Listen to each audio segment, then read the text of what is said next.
तूप चांगलं गरम करून घ्यायचं आहे. तूप गरम झालं की त्याच्यामध्ये सुकामेवा घालून घेऊ. जे असतील ते ड्राय फ्रूट्स तुम्हाला जे आवडतील ते तुम्ही टाकू शकता. मी टाकलेत काजू आणि किशमिश. ड्राय फ्रूट्सला चांगलं परतून झाल्यावर त्याच्यातले किशमिश पूर्ण फुगेपर्यंत आपण भाजून घेऊ. तुम्ही आवडीनुसार काहीही टाकू शकता.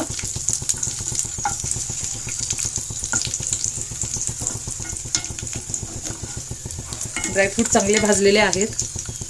आता आपण याच्यात घालणार आहोत रवा. जो बारीक रवा, 1 चमचा रवा आपण घालूया. जसं 1 वाटी एवढा असेल. आता हा रवा चांगला भाजून घ्यायचा.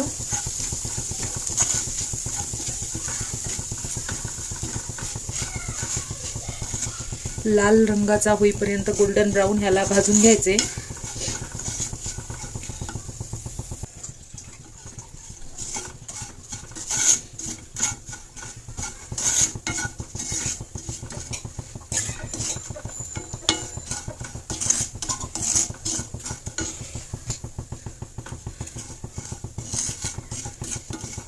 रवा चांगला परतून झालाय.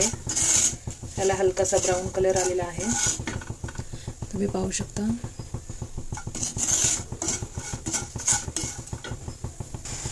आता आपण याच्यात घालणार आहोत गरम पाणी, म्हणजे कोमट पाणी. 1 चमचा रवा घेतला होता आपण, जसं की 1 वाटी.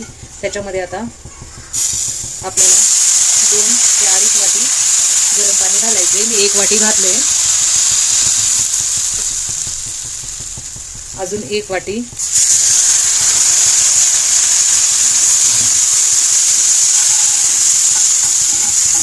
प्रसादासाठी पाहिजे असेल तर थोडासा सुक्का शिरा पाहिजे असतो.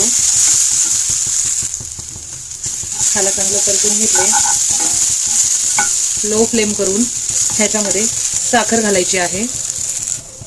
लो फ्लेम करून झाली आहे. आता आपण अर्धी वाटी साखर घालू. मी अंदाजे घालते, तुम्ही अर्धी वाटी मोजून घ्या जो रवा घेतला त्या वाटीने.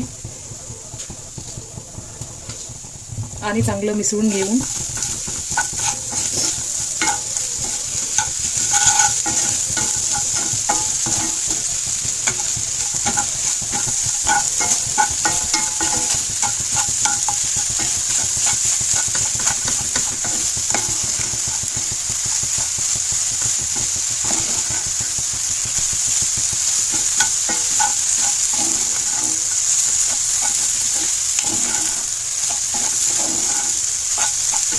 आता आपण याला 2 मिनिटांसाठी झाकून ठेवूया.